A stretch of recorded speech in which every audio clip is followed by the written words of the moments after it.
Hey everyone, कैसे हो आप सभी। एंड आप सभी की सीयूईटी एग्ज़ाम की तैयारी कैसी हो रही है। इस वीडियो के अंदर हम डिस्कस करेंगे पॉलिटिकल साइंस का पूरा एक कंप्लीट मॉक टेस्ट, जो कि बहुत ही ज़्यादा इंपॉर्टेंट है, जिसमें मैंने काफ़ी काम के क्वेश्चंस डाले हैं। ये मैं नई सीरीज़ शुरू कर रहा हूँ सीयूईटी स्टूडेंट्स के लिए, जिसमें हम क्या करेंगे, डोमेन वाइज जो आपके अलग अलग डोमेन्स है, हिस्ट्री, ज्योग्राफी, पॉलिटिकल साइंस, उनके मॉक टेस्ट डिस्कस करेंगे। अगर मुझे अच्छा रिस्पॉन्स मिलता है इस सीरीज़ में तो फिर इसको मैं कंटिन्यू रखूँगा। तो रिस्पॉन्स आपको प्रॉपर प्रोवाइड कराना है, उसके लिए आप अपने क्लासमेट्स के साथ वीडियो को शेयर कर सकते हो। वीडियो को लाइक करके चैनल को सब्सक्राइब भी कर देना, काफ़ी काम की वीडियोस अपलोड होने वाली हैं। चलिए फिर शुरू करते हैं। आपको क्या करना है, पहले आई होप आपने रिवीजन कंप्लीट किया हुआ है पॉलिटिकल साइंस का, एटलीस्ट 50-60% आपका सिलेबस कंप्लीट है। आपको उसके बाद इस वीडियो को देखना है, राइट, और पूरा का पूरा जो मॉक टेस्ट है वो सॉल्व करना है, और 200 में से अपना स्कोर मुझे कमेंट में ज़रूर बताना। तो विदाउट वेस्टिंग टाइम शुरू करेंगे। 50 क्वेश्चंस यहाँ पर आपको टोटल देखने को मिलेंगे। तो you will find there are 50 questions in total. आपको 50 में से 40 क्वेश्चंस को अटैम्प्ट करना है। 45 मिनट्स आपको मिलेंगी देखने को फाइनल एग्जाम में। 200 मार्क का 5 नंबर आपको मिलेंगे आंसर को सही करने के, और -1 यहाँ पर हो जाएंगे अगर आपने उस क्वेश्चन को गलत कर दिया। तो 40 क्वेश्चंस आपको करने आउट ऑफ 50। तो ध्यान से करना, उन्हीं क्वेश्चंस को करना जिनमें आपको पूरा कंफर्म है कि हाँ मुझे इसका आंसर आता है, आई एम श्योर, तभी करना है आपको, क्योंकि नेगेटिव मार्किंग होगी फिर आपका यहाँ पर नंबर माइनस हो जाएंगे, तो फिर प्रॉब्लम हो जाएगी। तो +5 आपको मिलेंगे सही करने के, -1 negative marking. Ensure to read each question carefully before attempting it to avoid unnecessary penalties due to incorrect answers. और good luck with your test. चलिए फिर शुरू करते हैं। स्क्रीन पे क्वेश्चन आएगा, अटेम्प्ट करना है वीडियो को पॉज करके, और अपना स्कोर मुझे कमेंट में बताना है। बाकी कमेंट में ये भी मेंशन कर देना कि किस सब्जेक्ट पे, किस टॉपिक पे आपको नेक्स्ट वीडियो चाहिए। चलिए, first question is, during the second world war the axis power comprised of. Axis power के अंदर हमें कौन कौन सी जो कंट्रीज हैं वो देखने को मिल जाएंगी। तो वर्ल्ड वॉर सेकंड होता है, राइट, और यहाँ पर ना आपको एक्सप्लेनेशन में डिटेल में दूंगा, ताकि आपको कोई भी हम टॉपिक डिस्कस कर रहे हैं जहाँ से क्वेश्चन है वो क्लियर हो जाए प्रॉपरली। तो एक्सिस पावर के अंदर आपको कंट्रीज मिल जाएंगी। आई होप आपने अटेम्प्ट कर लिया है, जर्मनी, इटली एंड जापान। तो B will be the correct answer. तो वर्ल्ड वॉर सेकंड होता है, उसमें आपको कंट्रीज देखने को मिलेंगी। एक तो एलाइड पावर था, एक्सिस पावर यहाँ पर हमें देखने को मिलता है। तो एक्सिस पावर के अंदर जर्मनी, इटली एंड जापान, और एलाइड के अंदर याद रखना USA, USSR, France and Britain. तो एलाइड पावर के अंदर ये सारी कंट्रीज थी। वर्ल्ड वॉर सेकंड की डेट 1939 से 1945 तक ये वर्ल्ड वॉर चलता है, राइट। चलिए नेक्स्ट क्वेश्चन की तरफ। बाकी आपको बेस्ट बुक्स को लेकर डाउट था, तो इसको मैं सॉल्व कर देता हूँ। आप यहाँ पर जो बेस्ट बुक्स को लेकर आप डाउट पूछ रहे थे कि कौन सी बेस्ट बुक्स है, तो आप यहाँ पर देख लो कौन सी बुक आप बाय कर सकते हो फॉर सीयूईटी। ये हिस्ट्री एंड पॉलिटिकल साइंस की बुक है for CUET by Disha publication. इनका रिव्यू मैंने ऑलरेडी किया हुआ है, ये वाली वीडियो आप देख सकते हो। बेस्ट बुक्स हैं ये, you can go for this. अब मैंने रिव्यू करने के लिए लीगल स्टडीज की बुक बाय की है, चलो इसको एक बार देखते हैं।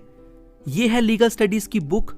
बेस्ट पार्ट इस बुक का ये है कि इसमें आपको सभी चैप्टर्स के पूरे सिलेबस के शॉर्ट नोट्स मिल जाएंगे इन पॉइंट्स, और यहाँ पर इनके थ्रू आप अपना बेस्ट लेवल का रिवीजन कर सकते हो। फॉर एग्जाम्पल, ये फर्स्ट चैप्टर है जुडिशरी। यहाँ पर आप देख सकते हो किस तरीके से शॉर्ट नोट्स को डिजाइन किया हुआ है। चैप्टर के एंड में आपको प्रैक्टिस एमसीक्यूज मिल जाएंगे। इस बुक में टोटल 2500 प्लस एमसीक्यूज हैं। सभी टाइप के एमसीक्यूज को इंक्लूड किया हुआ है, including PYQs from 2017 to 2023। MCQs के आपको डिटेल्ड एक्सप्लेनेशन मिल जाएगी आंसर्स के साथ। तो बहुत ही इंपॉर्टेंट है, आप पहले नोट्स को रीड करके समझ सकते हो पूरे सिलेबस को, चैप्टर्स को, उसके बाद प्रैक्टिस कर सकते हो एमसीक्यूज की। उसके बाद आपको 10 मॉक टेस्ट भी मिल जाएंगे लेटेस्ट पैटर्न के अकॉर्डिंग बुक के एंड में, with detailed hints and solutions. इससे आप अपनी लेवल ऑफ प्रिपरेशन को चेक कर सकते हो कि कितनी आपकी तैयारी हुई है। तो एक ही बुक के अंदर आपको सारी काम की चीजें मिल रही हैं, तो आप इन बुक्स की तरफ जा सकते हो, बाय कर सकते हो। स्ट्रीम वाइज कॉम्बो भी अवेलेबल है, और यहाँ पर आप चेक कर सकते हो, यह है ह्यूमैनिटीज का कॉम्बो। बाय लिंक आपको नीचे डिस्क्रिप्शन बॉक्स में मिल जाएगा, आप जाके बाय कर सकते हो। तो जल्दी से बाय करके सीयूईटी को अच्छे मार्क्स के साथ क्रैक करो। नेक्स्ट क्वेश्चन इज, यहाँ पर मैच करना है लिस्ट 1 को लिस्ट सेकंड के साथ। तो यहाँ पर आपको नाम जो है नॉन अलाइन मूवमेंट उसके बारे में गिवन है, उसकी फाउंडिंग मेंबर्स, ठीक है, उसके फाउंडिंग मेंबर्स और कंट्री। तो इसको मैच करना है, तो मैच वाले क्वेश्चंस भी बन जाएंगे। तो सुकार्नो किससे रिलेटेड है? Sukarno is related with Indonesia. तो 2 पहले आ जाएगा। गमाल अब्दुल नासिर आपको देखने को मिलेंगे इजिप्ट के, तो 3 विल कम फर्स्ट, मतलब उसके बाद 3 आएगा। Then Pandit Nehru is related with India, उसके बाद जोसी ब्रॉस टीटो 4, तो 2 3 1 4, 2 3 1 4, 2 3 1 4, तो D will be the correct answer, D will be the correct answer. बाकी यहाँ पर आपको एक और मतलब 5 फाउंडिंग मेंबर्स मिलेंगे, तो 4 तो ये हो गए सारे के सारे, 4 एक और आपको देखने को मिलेंगे घाना के क्वामे एनक्रुमा, तो उनके बारे में भी आपको याद रखना है। बाकी नाम के बारे में थोड़ी सी बातें जान लो। नॉन अलाइन मूवमेंट बनता है जिसमें हम किसी भी सुपर पावर को सपोर्ट नहीं करते हैं, ना यूएसए को ना यूएसएसआर को, राइट। और ये कब बनता है, ये बांडुंग कॉन्फ्रेंस का रिजल्ट था जो कि 1955 में इंडोनेशिया की सिटी में होती है ये कॉन्फ्रेंस, और इसकी जो पहली समिट होती है वो 1961 में बेलग्रेड के अंदर होती है। Next question is in the context of cold war arrange the following events in chronological order, तो आपको इन सभी को क्रोनोलॉजी में लगाना है। ऐसे क्वेश्चन सॉल्व करने के लिए आपको डेट्स पता होनी बहुत ज़रूरी है, तो एक बार हम इसको सॉल्व करते हैं। 1985 के अंदर मिखाइल गॉर्बाचेव जनरल सेक्रेटरी बनते हैं यूएसएसआर के। नाटो की फॉर्मेशन कब होती है, 1949 के अंदर होती है। क्यूबा में कब मिसाइल्स को प्लेस किया जाता है, तो ये किया जाता है 1962 के अंदर। यहाँ पर फर्स्ट समिट नाम की अभी हमने जस्ट देखा बेलग्रेड के अंदर 1961 में, और फॉर्मेशन होता है ईस्टर्न अलायंस का यानी वार्सो पैक्ट का 1955 में।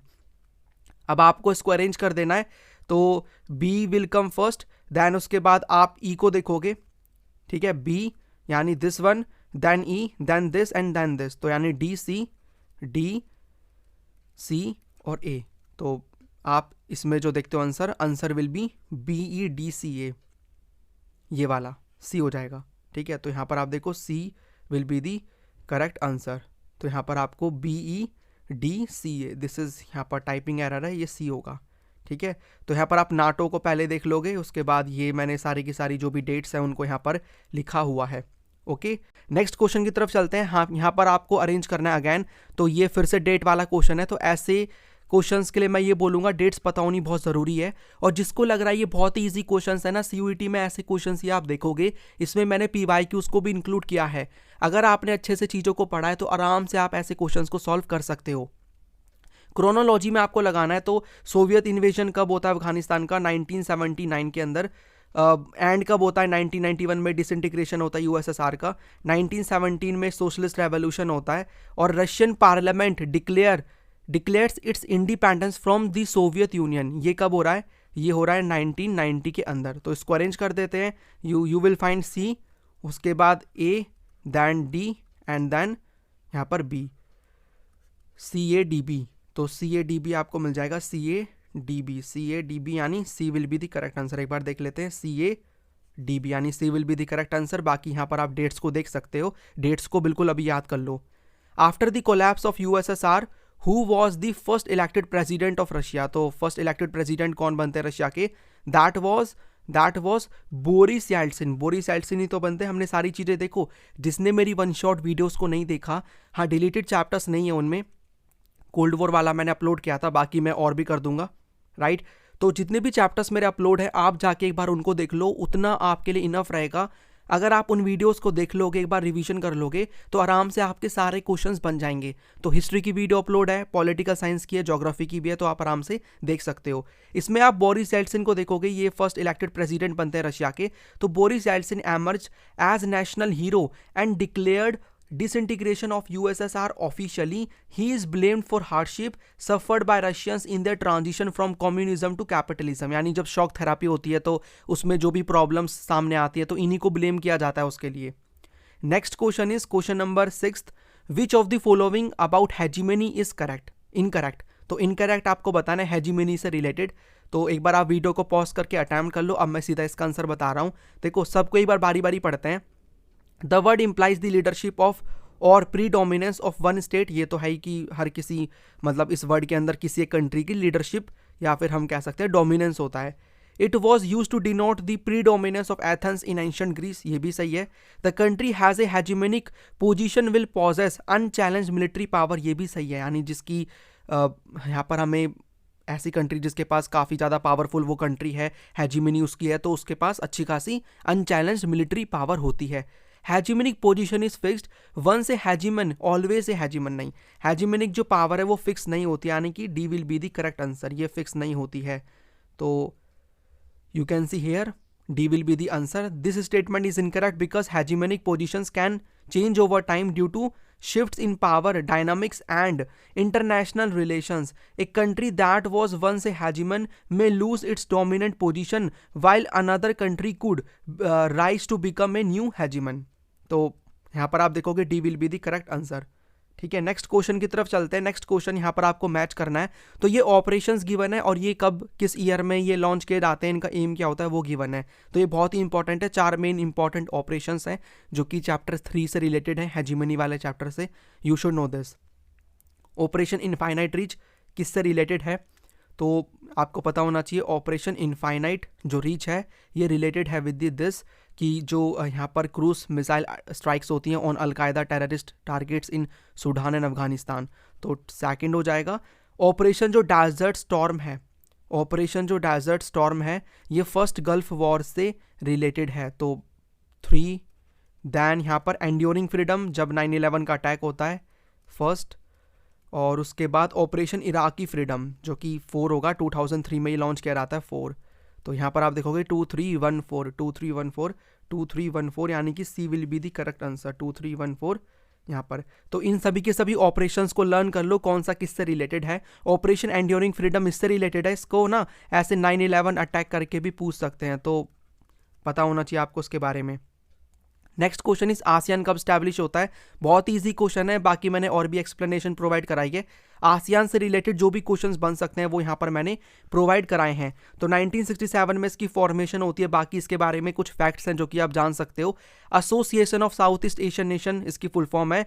1969 में बनता है. बैंकॉक डिक्लेरेशन को साइन करके 5 फाउंडिंग यहाँ पर कंट्रीज हैं, Indonesia, Malaysia, Philippines, Singapore and Thailand. 5 countries बाद में ज्वाइन करती हैं. ब्रुनाई, दरुसलाम है यहाँ पर, मतलब एक ही कंट्री है. वियतनाम, लाओ PDR, म्यांमार जिसको उस टाइम पे बर्मा बोलते थे, एंड कंबोडिया. टोटल 10 कंट्रीज हैं. यहाँ पर 2003 के अंदर ये 3 कम्युनिटी सेटअप करते हैं. तो आसियान की security community, economic community, socio cultural community, इसके बारे में आपको याद रखना है. और इसके फ्लैग के बारे में भी आपको याद रखना है. इसके फ्लैग में आपको जो 10 स्टॉक्स मिलेंगे किसके, पैडी के. ठीक है, पैडी के मिलेंगे जो कि 10 कंट्रीज को शो कर रहे हैं. उसके बाद next question is question number 9. In the context of European union name the countries which resisted maastricht treaty. तो यहाँ पर कौन सी कंट्रीज रेसिस्ट करती है, maastricht जो ट्रीटी है उसको साइन नहीं करती. तो यहाँ पर और जो अडॉप्शन है यूरो का, यानी यूरो को भी जो कि कॉमन करेंसी है उसको अडॉप्ट भी नहीं करती हैं. तो आपको यहाँ पर 2 कंट्रीज देखने को मिल जाएंगी, डेनमार्क एंड स्वीडन. ठीक है, तो ये है. बाकी हमने ये भी पढ़ा था कि कुछ प्रॉब्लम्स है यूरोपियन यूनियन के साथ, जैसे कि हमें कुछ प्रॉब्लम में ये देखने को मिलेगा कि ब्रिटेन के पुराने जो former prime minister Margaret Thatcher ये देखने को मिलेंगे, इन्होंने अपने आप को यूरोपियन मार्केट से दूर रखा, अपनी कंट्री को, यूके को. राइट, इवन अब तो ये ब्रेक्जिट भी हो चुका है. This is not the part of European Union. Britain is no longer the part of European Union. Brexit हो गया है. 27 कंट्रीज यहाँ पर आपको देखने को टोटल मिल जाएंगी. कब बन रहा है यूरोपियन यूनियन, 7 फरवरी 1992 में maastricht ट्रीटी को साइन करने के बाद.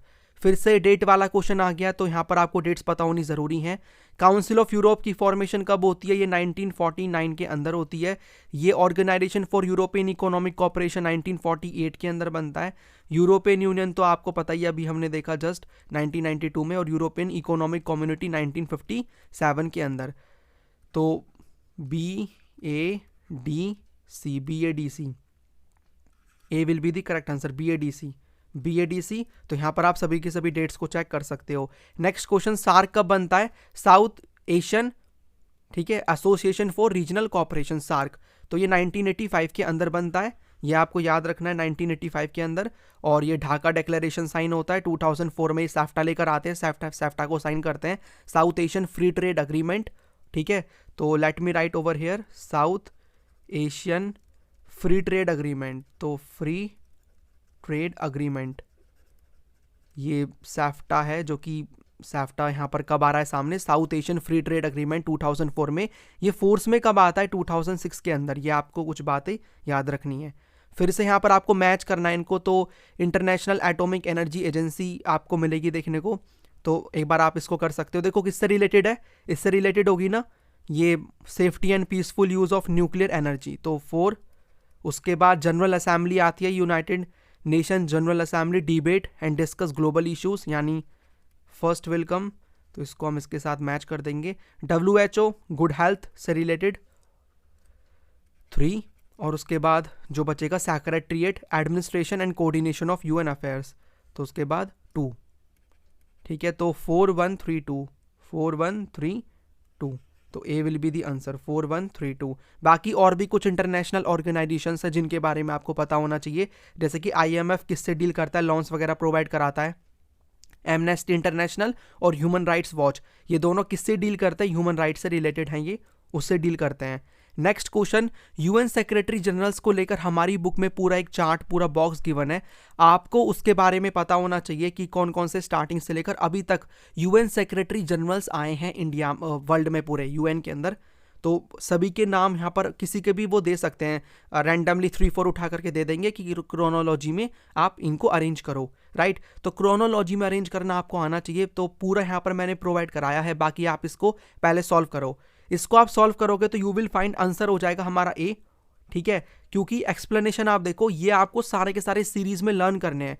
तो यहाँ पर एक बार मैं यहाँ पर रीड कर देता हूँ। ट्रैक व्हील आया आपको देखने को मिलेंगे, दैन डैग हैमर्सडोल्ड, यूथ हंट आपको मिलेंगे, कूट आपको, ये जो कर्ट आपको मिलेंगे, वैल्डीम, ठीक है, और उसके बाद आपको ज़ैवियर देखने को मिलेंगे, बोट्रस आपको मिलेंगे, ठीक है, तो कोफी अनान यू विल फाइंड, बान की मून और एंटोनियो ग्यूटरस। तो ये आपको अरेंज करना है, तो स्टार्टिंग से लर्न कर लो सारे के सारे कि कौन सा पहले आ रहा है, फिर दैन कौन सा आ रहा है, और यहाँ पर रैंडमली कोई भी दे देंगे तो फिर आप ऐसे क्वेश्चंस को सॉल्व कर पाओगे, ठीक है। तो इसका आंसर उसके अकॉर्डिंग क्या हो जाएगा, इसका आंसर हो जाएगा ए, क्योंकि C will come first, then A, then BED।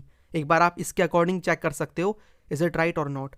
Next question is 14th number का, the non permanent members of security council is elected by. तो जो नॉन परमानेंट मेंबर हैं सिक्योरिटी काउंसिल के, UN की security council के, उनको general assembly elect करती है, elected by the general assembly. Non permanent members of the United Nation security council are elected by general assembly of the United Nations.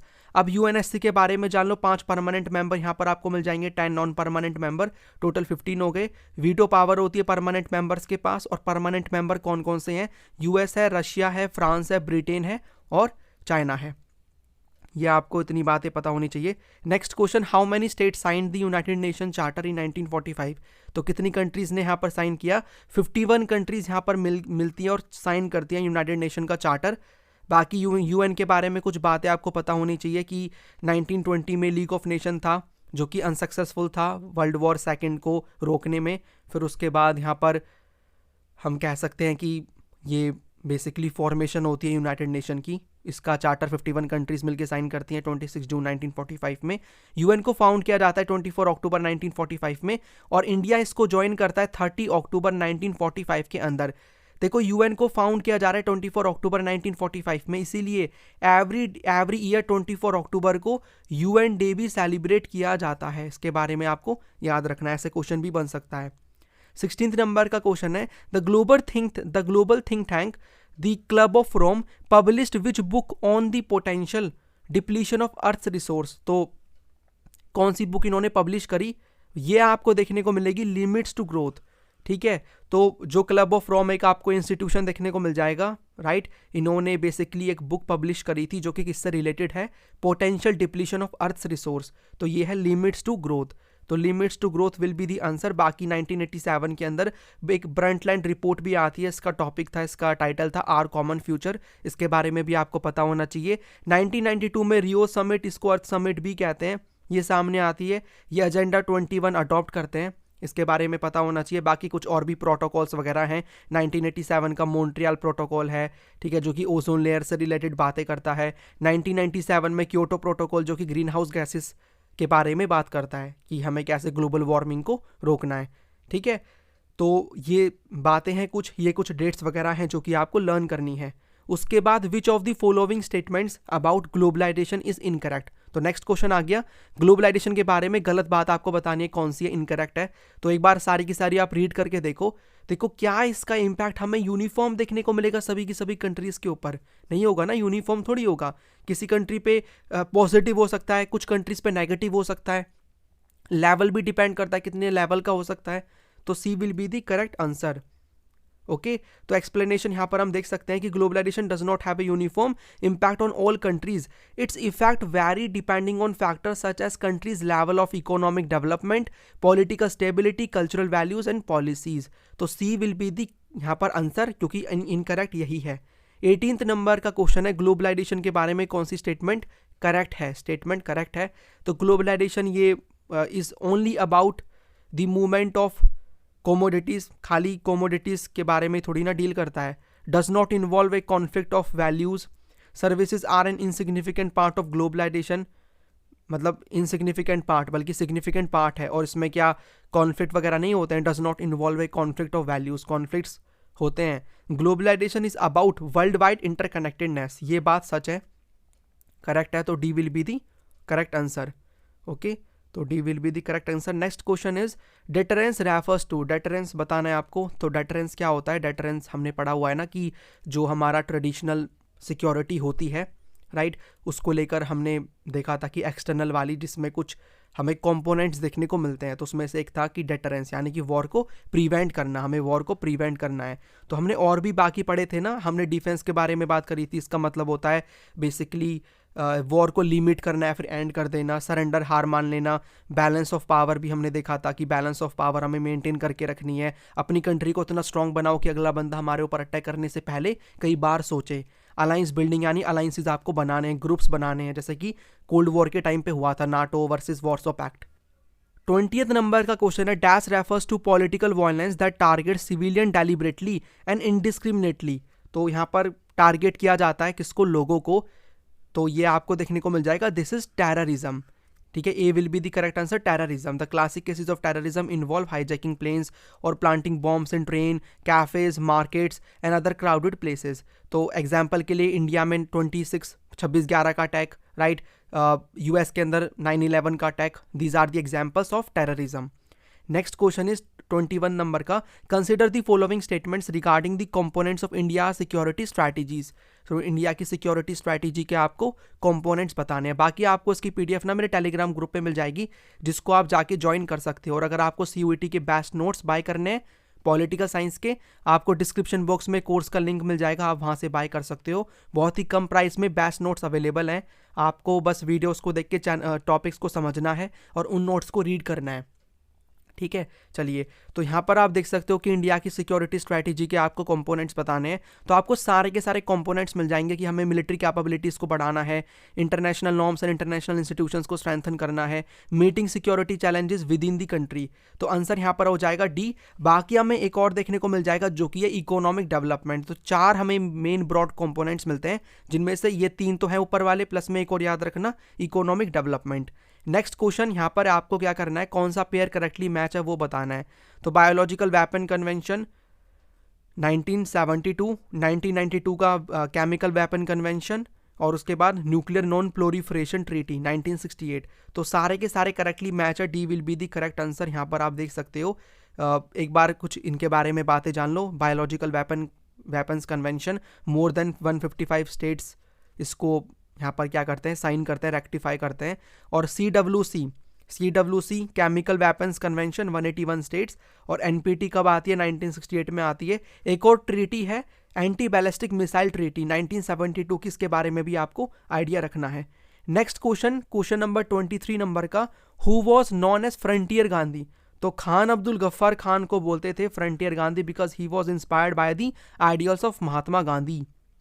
Okay, तो ये आपको बातें याद रखनी है। 24th नंबर का क्वेश्चन है, apart of being the deputy prime minister which other portfolio did Sardar Patel hold. तो डेप्यूटी प्राइम मिनिस्टर थे, साथ में ये इंडिया के पहले होम मिनिस्टर भी थे, he was first home minister of India. बाकी इनके बारे में कुछ बातें हैं, leader of the freedom movement, ये आपको याद रखना है, Congress leader and follower of Mahatma Gandhi, deputy prime minister and first home minister of independent India. इनका अच्छा खासा रोल था प्रिंसली स्टेट्स के इंटीग्रेशन में, ये हमने पढ़ा ही है।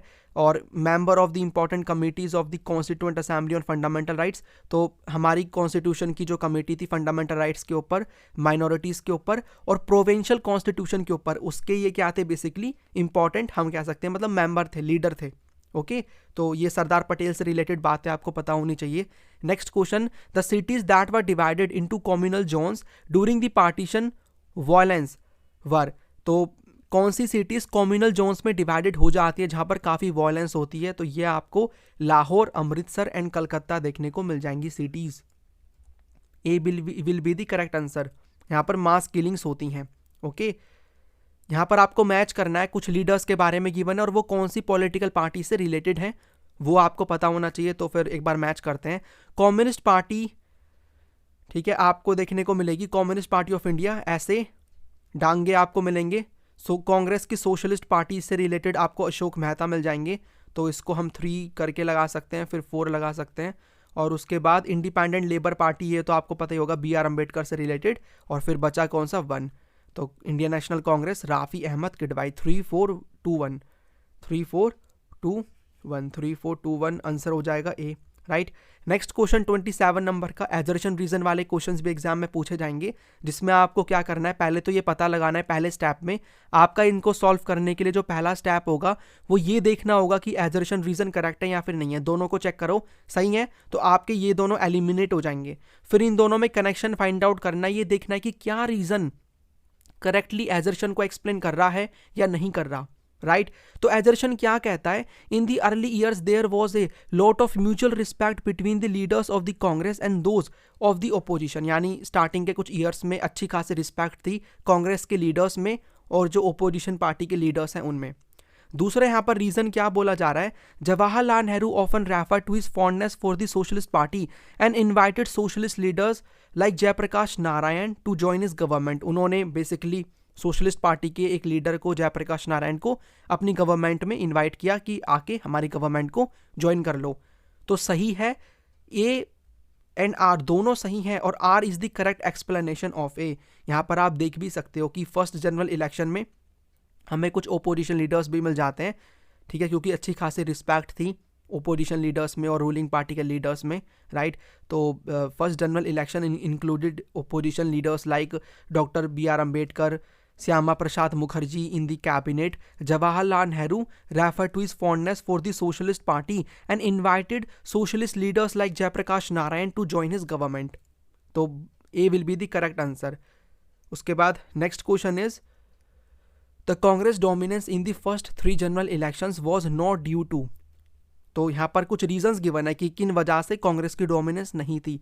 तो लीगेसी थी of national movement, charismatic leadership of Indira Gandhi, वो तो बाद में आती हैं, ठीक है, तो इसको हम नहीं कह सकते, मतलब स्टार्टिंग के 3 इलेक्शन की बात हो रही है, राइट। तो स्टार्टिंग के अगर हम 3 इलेक्शंस की बात करेंगे तो इंदिरा गांधी का हमें इतना जो रोल है वो देखने को मिलता नहीं है। स्टार्टिंग के जो 3 इलेक्शंस अगर हम उनको देखें तो ओके, तो इतना हमें मिलता नहीं है देखने को। एंड बाकी इन्होंने इसमें टाइम भी गिवन है, मतलब टाइम भी दिया हुआ है, जब तक इंदिरा गांधी का इतना रोल नहीं था, तो बी हम कंसिडर कर सकते हैं। ए वेल ऑर्गेनाइज्ड पार्टी बेस था और इट्स ऑल इंक्लूसिव नेचर, यानी इसमें हमें सारे के सारे मोस्टली लोग देखने को मिल जाते हैं। तो बी विल बी दी यहाँ पर करेक्ट आंसर, ओके, क्योंकि यहाँ पर लीडरशिप जो हमें देखने को मिलेगी वो इंदिरा गांधी का उस टाइम पे इतना रोल नहीं था, और भी लीडर्स आपको मिलेंगे, लाइक यहाँ पर आपको नेहरू मिल जाएंगे और भी वेरियस ऐसे लीडर्स जिनका अच्छा खासा रोल था हमारे इंडिया के इंडिपेंडेंस स्ट्रगल में। तो बेसिकली उन लीडर्स की वजह से हम यहाँ पर डोमिनेंस देख सकते हैं कांग्रेस का स्टार्टिंग के 3 जनरल इलेक्शंस में। तो B will be the correct answer, B answer हो जाएगा इसका।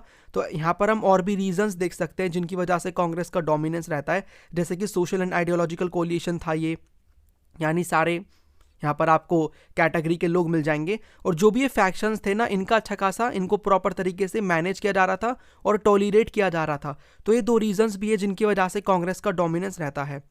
नेक्स्ट क्वेश्चन यहाँ पर आपको मैच करना है, इसके लिए मैं ये बोलूँगा, ये वाला जो टेबल है ना, ये वाला आंसर आपने देख लिया होगा, तो ये आप देख सकते हो दिस वन, इसको आप यहाँ पर याद रख सकते हो, राइट, कि कौन सा स्टेट कब बनता है किस ईयर में और किस में से, किस स्टेट में से इसको निकाल के बनाया जाता है, तो इसके बारे में आइडिया रखना। बाकी इसको सॉल्व करो, इसका आंसर आपके सामने ही है। तो B will be the correct answer 3142। तो स्टेट रीऑर्गेनाइजेशन कमीशन 1953 में आपको मिलेगा। झारखंड का जो क्रिएशन है वो 2000 के अंदर होता है।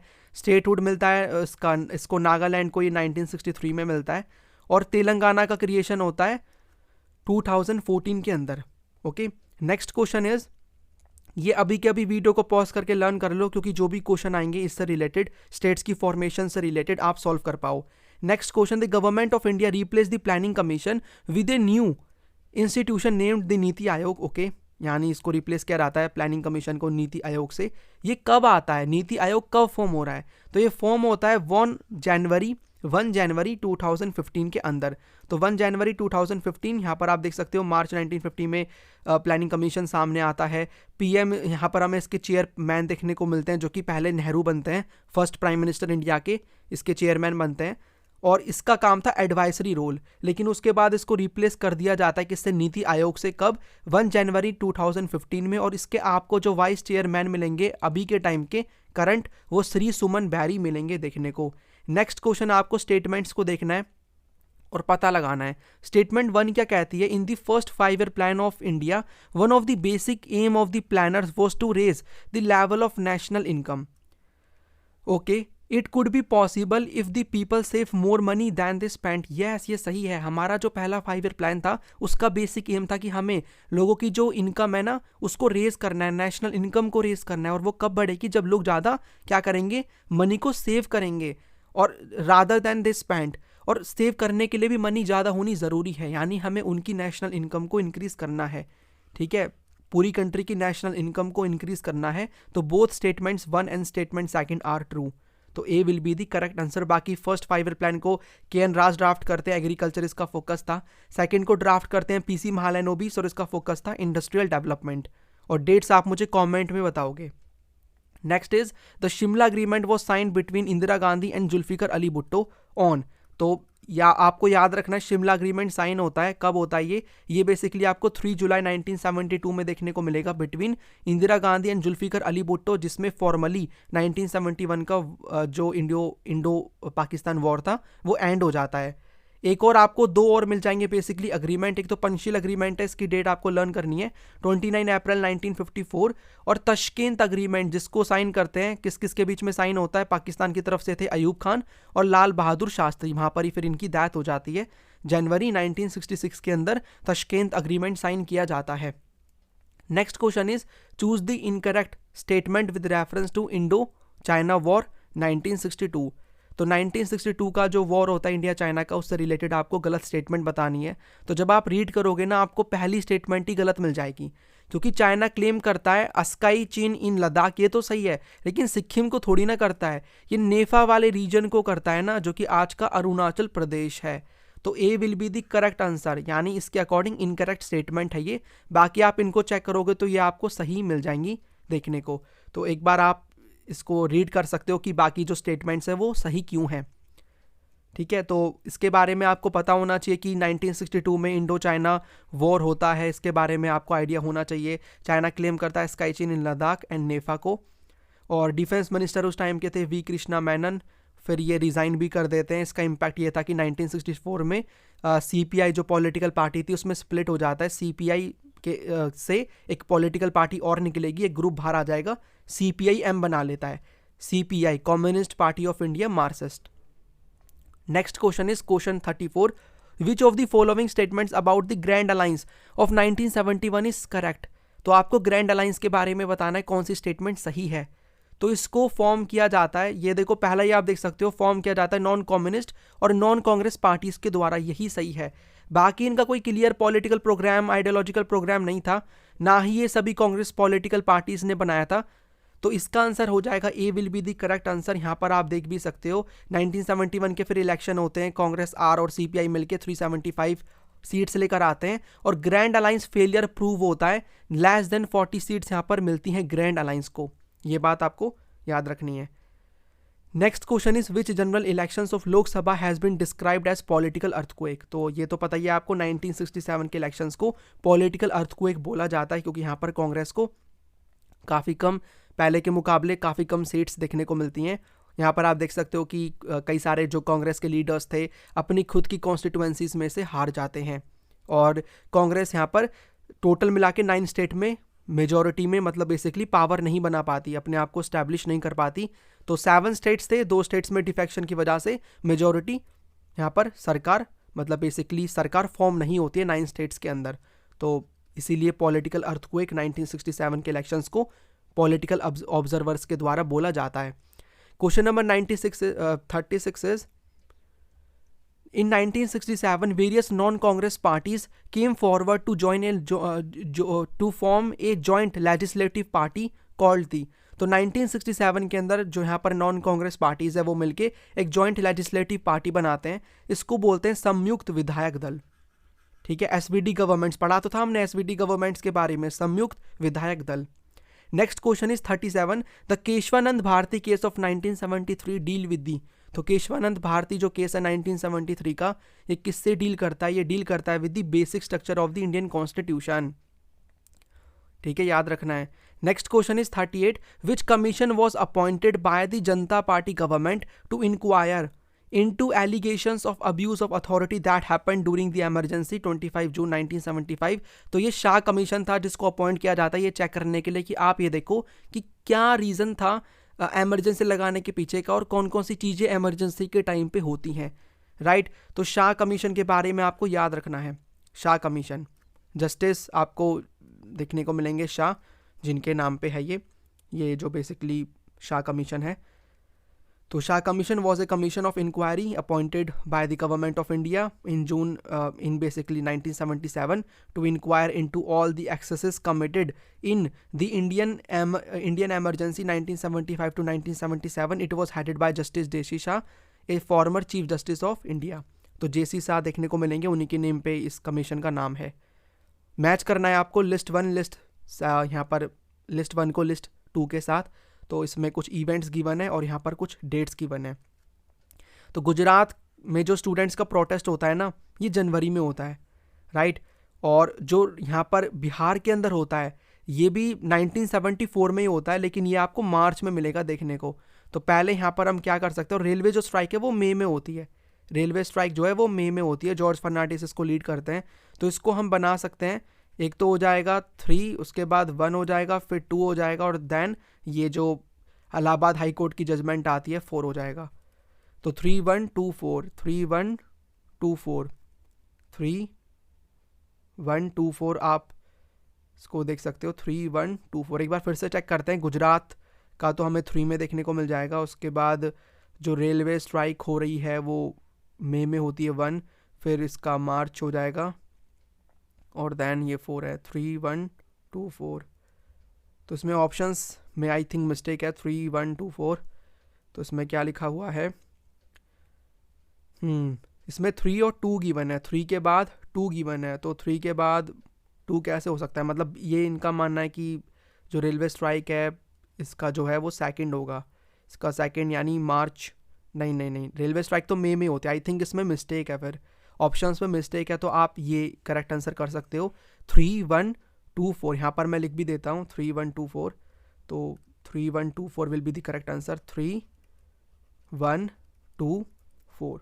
ठीक है, ये this will be the correct answer. Okay, next question की तरफ चलते हैं।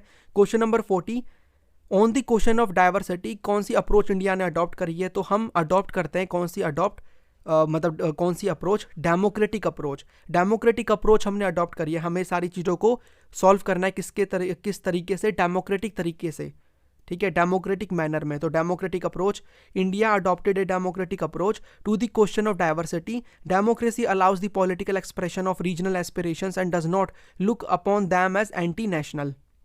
डेमोक्रेटिक अप्रोच हमने फॉलो करी है। अब फिर से ये जो क्वेश्चन है ये स्टेट्स वाला आ गया। तो विच 2 स्टेट्स क्रिएटेड इन 1987? तो 1987 के अंदर 2 कौन से स्टेट्स क्रिएट होते हैं? तो ये आप देखोगे, एक तो अरुणाचल प्रदेश क्रिएट होता है और मिजोरम। आप याद करो वो वाला बॉक्स जो मैंने आपको दिखाया था, उसके बारे में आपको पता होना चाहिए, वहाँ से क्वेश्चन बन सकते हैं, राइट। तो A will be the correct answer, you can go and check that box. Next question is 42 number का, चिपको मूवमेंट किसने यहाँ पर वॉज लेड बाय? तो ये आपको सुंदरलाल बाहुगुना मिलेंगे देखने को, जो कि इसको लीड करते हैं। तो सुंदरलाल बाहुगुना, तो चिपको मूवमेंट के बारे में उत्तराखंड में शुरू होता है, एंड वीमेन का अच्छा खासा हमें इसमें पार्टिसिपेशन देखने को मिलता है, जिसमें फॉरेस्ट को सेव किया जाता है कट होने से। 43 नंबर का क्वेश्चन है, नॉन पार्टी मूवमेंट्स कौन से होते हैं? तो non party movements are started by voluntary organisation और ग्रुप ऑफ पीपल जिनको यहाँ पर किसी भी पॉलिटिकल पार्टी से सपोर्ट नहीं मिलती और ना ही ये इलेक्शन कंटेस्ट करते हैं। सही बात है। The people in such movement not participate through any political party. ये भी सही है कि यहाँ पर किसी भी पॉलिटिकल पार्टी में सपोर्ट नहीं करते हैं, मतलब बेसिकली ये पार्टिसिपेट नहीं करते हैं। The people in such movement not participate through any political party, इसीलिए तो ये नॉन पार्टी मूवमेंट्स इनको बोला जाता है। तो आंसर यहाँ पर हो जाएगा D, both A and B. तो आपको दोनों सही मिलेंगे देखने को, both A and B, D will be the correct answer. Next question, question number 44, the non political organisation Bharatiya Kisan union, इसको किसने फॉर्म किया? तो इसको महेंद्र सिंह टिकैत यहाँ पर मिलेंगे देखने को, जिन्होंने इसको फॉर्म किया। तो इसके बारे में आपको पता होना चाहिए, one of the prominent farmer union in India known for advocating the rights and welfare of farmers across the country. BKU has been involved in various agitations, protests, particularly against agricultural policies or issues affecting farmers' interest, and has been instrumental in shaping public discourse on agricultural reforms in India. Next question is 45th number का, what was the primary objective of the backward and minority communities employees federation BAMSEF? तो BAMSEF का क्या हमें primary objective मिलेगा? तो इसका जो primary objective था वो ये था कि जो आपको बहुजन देखने को मिलेंगे, SC, ST एंड OBC और माइनॉरिटीज, इनके लिए बेसिकली इनको पॉलिटिकल पावर प्रोवाइड कराना। It was in favour of political power to Bahujan SC, ST, OBC and minorities. तो C will be the correct answer. इसको कांशीराम बनाते हैं, कांशीराम इसको फॉर्म करते हैं BAMSEF को 1978 के अंदर। तो A विल बी, यहाँ पर A लिखा हुआ है, तो C will be the correct answer in this. Okay, next question is Chipko movement started in which of the following states? अभी हमने देखा था उत्तराखंड और सुंदरलाल बाहुगुना इससे रिलेटेड है। अब इसमें ना आपको ऐसे क्वेश्चंस भी मिलेंगे देखने को, अभी हमने ये वाला किया ना 46, आपको एक पैसेज दे देंगे और उसके बाद उससे रिलेटेड MCQs आएंगे। तो ये 4 मार्क का आ सकता है। तो जो रिमेनिंग 4 क्वेश्चंस हैं आपको इससे सॉल्व करने हैं। जब आप इस टेक्स्ट को रीड करोगे तो ये 9/11 अटैक से रिलेटेड है और आपको सारे आंसर्स आराम से इसमें से मिल जाएंगे। जैसे कि अगर आपने 9/11 अटैक के बारे में पढ़ा है तो how many commercial aircraft used for the attack? तो 4 कमर्शियल एयरक्राफ्ट थे जिनको यहाँ पर बेसिकली हाईजैक किया जाता है। यहाँ पर लिखा भी हुआ है कि 4 यहाँ पर जो आपको मिलेंगे American commercial aircraft shortly after take over उनको यहाँ पर हाईजैक किया जाता है। Next question is when did the Japanese? अब देखो ऐसे क्वेश्चंस में ना पहले क्वेश्चंस को रीड करना, उसके बाद पैसेज को रीड करना, आपको आराम से आंसर मिल जाएंगे। यहाँ पर Japanese attack on Pearl Harbor, तो जापान कब अटैक करता है पर्ल हार्बर पे? ये 1941 में करता है। ये भी ईजिली यहाँ पर आपको आंसर मिल जाएगा 1941 डी। पेंटागन बिल्डिंग आपको कहाँ पर मिलेगी? तो ये आपको मिलेगी वर्जीनिया के अंदर। इधर इसके बारे में गिवन भी है, ये here you can see this, ठीक है। यहाँ पर आपको देखने को मिल जाएगा जब आप इसको पूरा रीड करोगे कि a 3rd aircraft crashed into the Pentagon building in Arlington Virginia, right. Next question is according to the given passage how many hijackers were involve in the attack? तो 19 हाईजैकर्स जो कि अलग अलग कंट्रीज से थे, वो 4 जो कमर्शियल एयरक्राफ्ट्स हैं उनको US के कमर्शियल एयरक्राफ्ट्स को हाईजैक करके उनको इंपॉर्टेंट बिल्डिंग्स पे क्या करवाते हैं? क्रैश करवाते हैं। तो ये 9/11 अटैक है, इसके बारे में आपको आइडिया रखना है, इसके बारे में एग्जाम में क्वेश्चन बन सकता है। तो देखो सारे क्वेश्चन के आंसर्स आपको इजीली यहाँ से मिल रहे हैं और बाकी इजी क्वेश्चन ही आएंगे और आपको इवन चॉइसेस भी मिल रही हैं। आपको 50 में से एनी 40 क्वेश्चंस करने हैं, तो आराम से आप फाइंड आउट कर सकते हो कि कौन से क्वेश्चंस में आपको पूरा एकदम आप कंफर्म हो कि वो सही है, ताकि नेगेटिव मार्किंग की वजह से आपके मार्क्स ना कटें। आराम से आप कर सकते हो। आई होप आपने सभी के सभी क्वेश्चंस को सॉल्व किया है। ऐसे ही इजी टाइप के मीडियम लेवल के क्वेश्चंस ही आपको एग्जाम में मिलेंगे। PYQs को अगर हम देखें तो ज़्यादा टफ नहीं आने वाले, आराम से आप अपनी तैयारी कर सकते हो।